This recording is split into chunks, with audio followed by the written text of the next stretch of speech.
Você já pensou o quanto a dança pode interferir na sua saúde mental? A gente foi provocada por essa pergunta por uma menina de 10 anos de idade. E aí a gente resolveu trazer, nós estamos com um episódio com ela, que vocês vão assistir, que está muito legal. E a gente vai aprofundar um tanto mais agora nesse tema, como é que a dança pode colaborar na nossa vida, na nossa saúde emocional. Meu nome é Daniela de Oliveira. Meu nome é Thaís Salan. E você está no Tempo Próprio.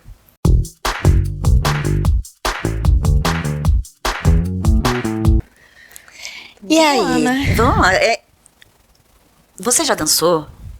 Você dança atualmente, né? Eu já dancei na minha infância.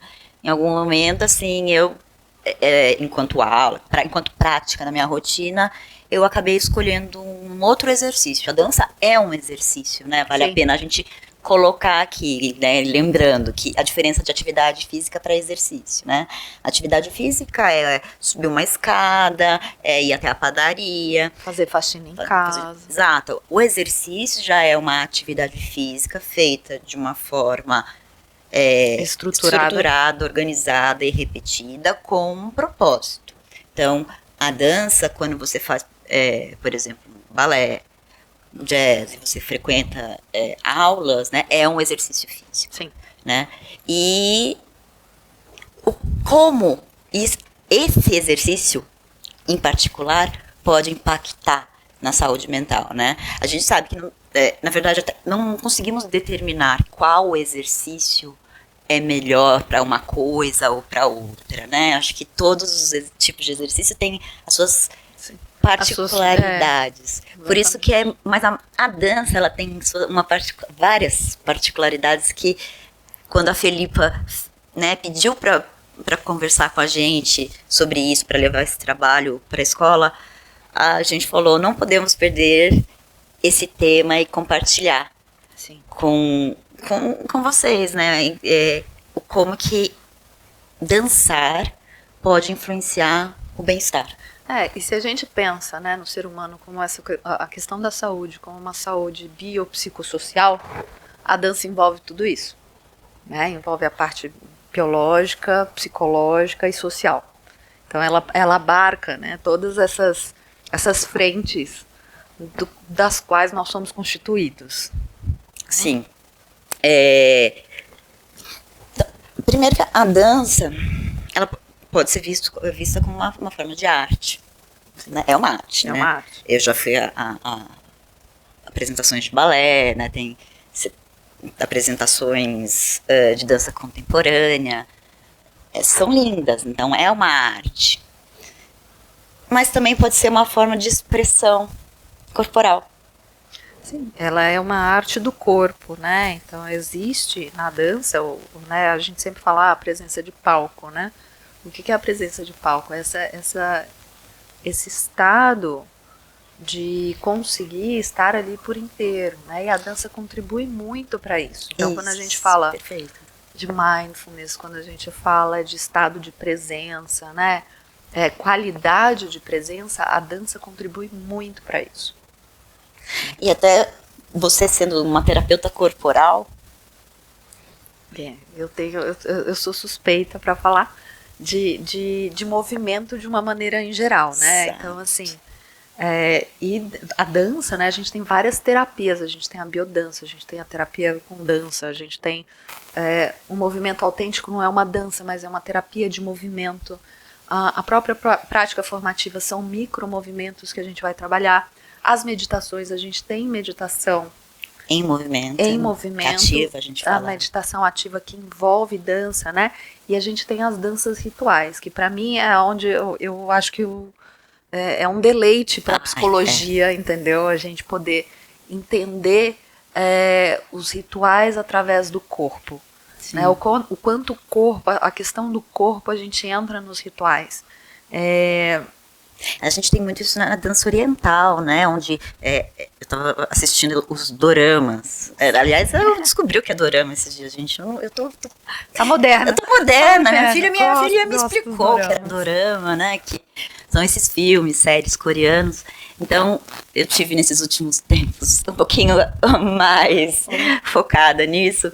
E eu vi as danças, né, deles, onde cada movimento tem um significado. Sim, sim. Então é uma dança, mas é um teatro. Sim, é uma comunicação. Então a gente vê os giros sufis, né, que são também usados como meditação. Então a gente tem tanta coisa, né, envolvendo dança, quando a gente fala de aspectos antropológicos, de aspectos psicológicos e dessa coisa que a gente chama de bem-estar. Isso. Né, que a gente vai definindo enquanto saúde, que envolve a dança. É difícil começar a falar, inclusive, porque é um campo muito amplo, que vem sendo estudado há muito tempo. Mas, recentemente, que os estudos científicos, né, que a literatura científica mais formal, vem fazendo estudos, revisão de literatura, para entender mais objetivamente como é que funciona esse... a gente pode jogar aí desde a década de 60, 50, 60.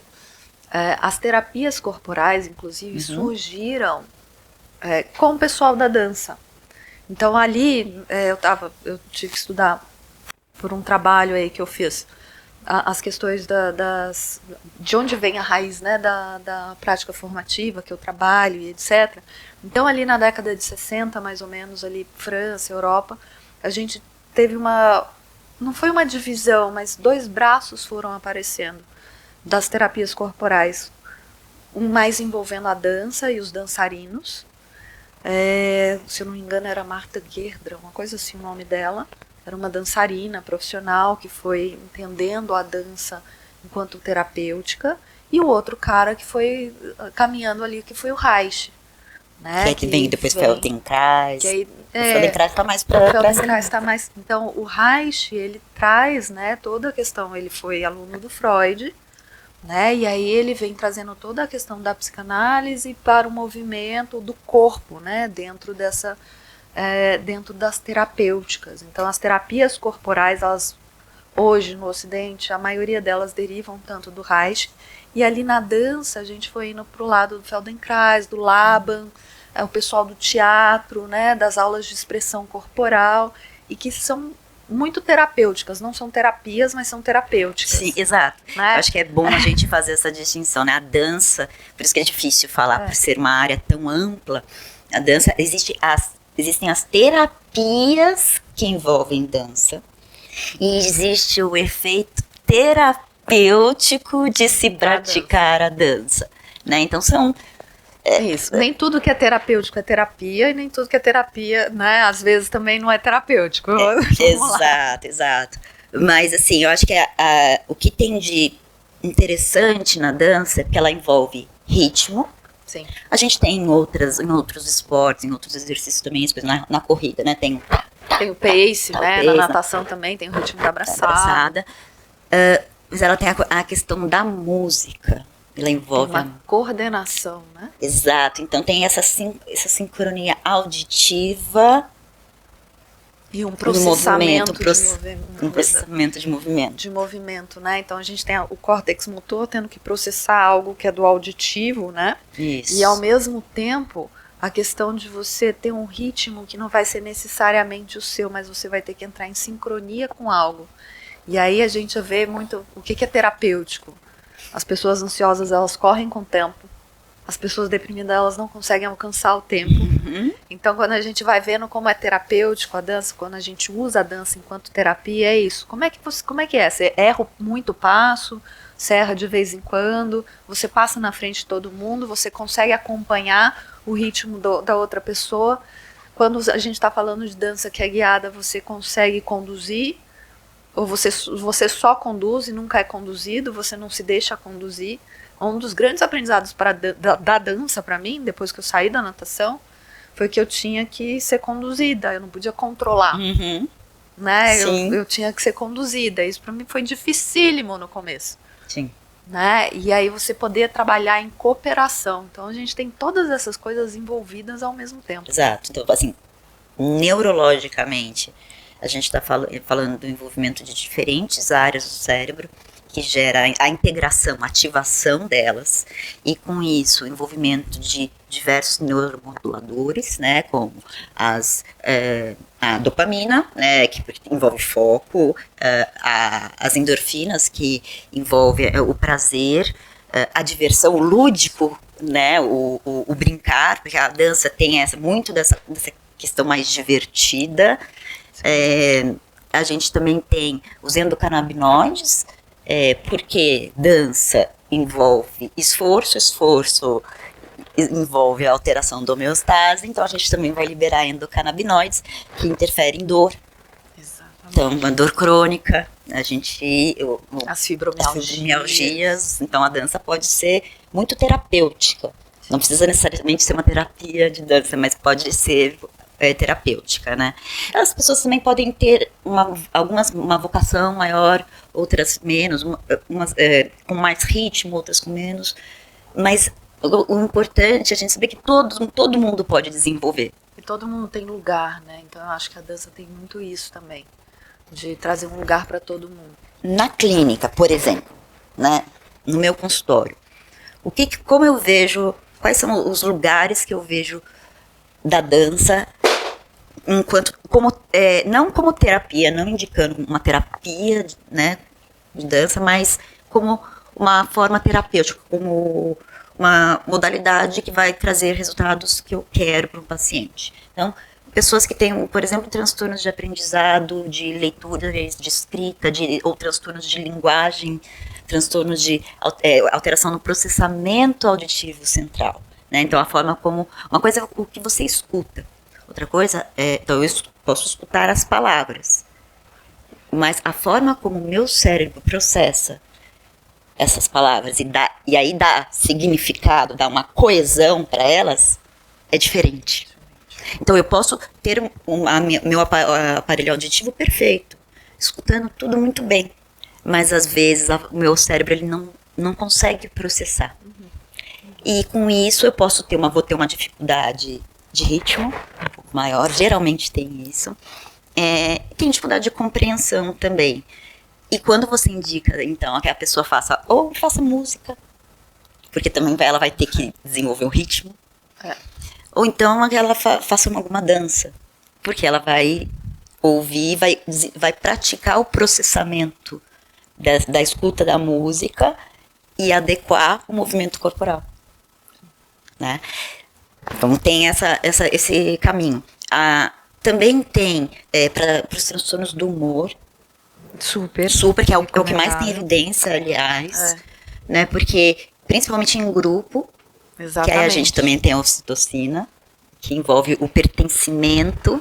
E aí a gente sabe que a ocitocina e essa sensação de pertencimento, ela abaixa um tanto a ansiedade e melhora um tanto a depressão, bastante a depressão. Exato, bastante, porque você tá envolvendo ali música, que a gente já tem um episódio nosso falando de música e saúde mental. A gente tem movimento. Exatamente. Então a gente fala bastante da atividade física como um pilar de medicina. Sim, e o movimento até me lembrou agora uma entrevista que eu assisti do Nicoleles falando da importância do movimento para o desenvolvimento neural, para a saúde neural, para a saúde do cérebro. Então aí você tem o movimento conectado com outras pessoas, com a conexão e a música. E a música. Tudo junto. Tudo junto, né? Então, o potencial disso para a saúde mental... E não é qualquer movimento, né? Porque se a gente pega, por exemplo, a corrida ou a própria natação, a gente tem sempre um movimento em uma certa linha reta. Né? Então você sempre está olhando para frente, você sempre está fazendo o mesmo movimento e ele é retilíneo. É verdade. Né? Ele é aqui, ele é horizontal. A dança não, a dança você trabalha outras possibilidades. A dança você trabalha uma rotação, você trabalha uma lateralidade, você trabalha olhar para o outro. A lateralidade você trabalha extremamente importante. Você trabalha o olhar para o outro, você trabalha a expressão emocional, porque a dança tem que ter uma expressão emocional. Então tudo isso você vai trabalhando na dança e ela vai dando para nós um recurso emocional que, por exemplo, Corrida, natação, o boxe não tem. Exato. Né? E, é diferente. E também praticar coreografia. Quando você faz aulas de dança, por exemplo, você tem que treinar coreografias, você está treinando a sua memória. A sua atenção primeiro.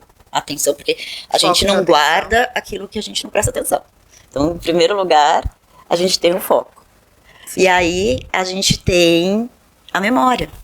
Então, para pessoas de mais idade, também é interessante. A gente tem estudos que mostram que as pessoas que dançam ao longo da vida, elas têm menos atrofia da parte do hipocampo, né, que tem a ver com as memórias. E também para as pessoas de mais idade, tem a questão do equilíbrio. Que, como você falou, né? Como você trabalha diversos eixos, diversos sentidos, a pessoa ganha coordenação motora e agilidade. E aí melhora o quê? Diminui queda. Sim, aquela coisa de se eu vou cair, eu também consigo me segurar, tenho mais agilidade para evitar uma queda. E quando cai, por conta de também, né, não perder tanta musculatura, você tem menos lesões, né? Lesões menos graves. Exato. Então, a gente passou pela aprendizagem, né? Até porque vou falar da lateralidade, não posso deixar de falar da lateralidade, porque a lateralidade, o que é lateralidade? Primeiro, né? Lateralidade se eu fechar os olhos, você fala assim, Thaís, onde é a direita? Né? Eu percebo, é uma propriocepção, né? Eu saber o que é direita, o que é esquerda, saber para onde eu vou. Porque pode parecer engraçado, talvez você que tem uma boa lateralidade nunca parou para pensar que tem pessoas que não têm isso bem desenvolvido. E quanto isso é importante nesta vida. Quanto isso é importante. Para vocês terem uma ideia, isso interfere na alfabetização das crianças. Tá? No aprender a escrever, no aprender a ler. Então, a gente tem até mais ou menos 7 anos de idade para ter uma lateralidade mais definida. Quando tem uma alteração disso, e isso você vê com espelhamento, né? O que é espelhamento? Então, em vez de escrever o 7 assim, eu escrevo o 7 invertido. Isso é alteração de lateralidade. Sim. Então, olha a importância de se desenvolver a lateralidade na vida. Então, a dança pode ajudar nisso, né? Então, a gente falou de benefícios na aprendizagem, na linguagem, na parte cognitiva em todas as idades, na memória em todas as idades, na propriocepção em todas as idades, no humor em todas as idades, na conexão social. São muitos benefícios, né? Muitos benefícios. Agora, diferenciando também a dança recreativa. Necessário, né? Como toda atividade física. Como todo esporte, a gente tem o que é bom para nós, o nível do saudável. E aí a gente tem uma barreirinha, né? Tem uma linha ali que é muito tênue, que a gente passa do saudável para o não saudável. Exato. Então, para aquilo que pode trazer muitos problemas para nós. E a gente vê estudos de grupos de dança profissionais, na verdade, tem mais transtornos mentais do que a população geral. Sim, como todo esporte profissional, né? Exato. Então, quando a gente olha o esporte profissional de uma maneira em geral, os índices de transtornos mentais, eles são muito maiores do que a população geral. Então, essa coisa do esporte, o exercício é bom para a saúde? Calma aí que depende. E aí eu não estou falando só de profissional, a gente tem também a alta performance, né? Que às vezes a pessoa não é profissional, mas ela passa da linha. Sim. Né? E aí não é saudável. Então a gente vê muita gente adoecendo com o esporte. E aí, Thaís, tem um artigo maravilhoso que vai sair sobre um capítulo sobre vícios, vício no esporte, dependência de exercício como um problema de saúde. Um problema de saúde. Isso ocorre sim. Então, na dança, o que a gente vê mais? A gente vê muito perfeccionismo, porque existe essa rigidez, transtornos alimentares. A rodo. Muito frequente. Então, principalmente, Bulimia, anorexia, principalmente. Exato. Os transtornos alimentares, eles são muito prevalentes, até a depressão. Né? Eu já tive pacientes que foram estudar fora, em grupos, assim, estudar colegial e junto em grupo de dança, né, de uma forma mais profissional. E essas pessoas acabaram desenvolvendo transtorno alimentar porque viam as pessoas magras, mas estava mais ansioso, porque estava fora de casa e comia mais, e aí eles acabavam desenvolvendo um transtorno alimentar. Então, é importante a gente... Não, e é importante a gente lembrar, né? Geralmente um transtorno alimentar, ele vem junto com um transtorno de humor. É quase que... Né? É coexistente, assim. Sim, tá sempre junto, né? Dançar sozinho também é muito bacana. Super válido. Liga o som em casa, pode pular na cama, vale, pular no sofá, vale. Solta. Se extravasa. Coloca uma música enquanto faxina a casa. Vai com a vassoura, faça da sua vassoura companhia. Exato. Né, a gente, em casa, às vezes a gente coloca pra arrumar as coisas, né? Tem que, a casa tá bagunçada, temos que arrumar, temos que organizar. A gente coloca uma música e vai meio dançando mesmo. Usa a dança como uma maneira de fazer percorrer. Aquela tarefa, fazer aquela tarefa que é tão enfadonha, entendeu? Ser menos pesada. Exato. E aí, como sempre tem a pergunta, qual tipo de dança é melhor? Sim. Dani, qual tipo de dança é melhor? Não tem resposta para esta pergunta, porque não tem, né? É o que a pessoa, mais gosta. Se conecta, né? O que ela vai gostar mais. Então, eu falo sempre, né? Quando eu falo para os meus pacientes de atividade física, aqueles que não fazem ou que não gostam, etc. Eu sempre falo, arruma uma atividade física para chamar de sua. Não me interessa qual seja. Vai experimentar todas. E com a dança é a mesma coisa. Sim. Experimenta. Vai lá, experimenta o que você achar que tem que experimentar e depois você escolhe. Você não precisa traçar um caminho e falar, não, olha, dança é isso aqui. Né? Então eu só vou dançar esse negócio aqui. Vai lá, vai aprender. Agora, para quem tá ouvindo a gente ou tá assistindo a gente e surgiu interesse em começar, aqui vão algumas dicas. Vamos lá. Escolha o estilo. Então, se é uma coisa que você está começando, escolha aquele estilo que você faz mais fácil. E tem mais a ver com a sua estética, né? Aquele que você olha, que você ouve a música e você fala, ai, esse negócio me chama, eu gosto disso aqui. Exato. Segundo, considere o ambiente. Então, se for um ambiente em que você se sente julgado, você não se sente à vontade, não vai ser salutar, né? Não vai ser saudável, não vai ser bom, não vai ser gostoso. Então, tem que ser claro que num ambiente novo, tudo que é novo traz um pouco de ansiedade. Desconforto. E tá tudo bem. Mas assim, tem que ser algo que você se sinta... Né? É mais gostoso do que desconfortável, né? O desconforto, ele vai estar ali. Então, quando a gente começa a fazer algo que a gente não tem uma habilidade formada ainda, é desconfortável.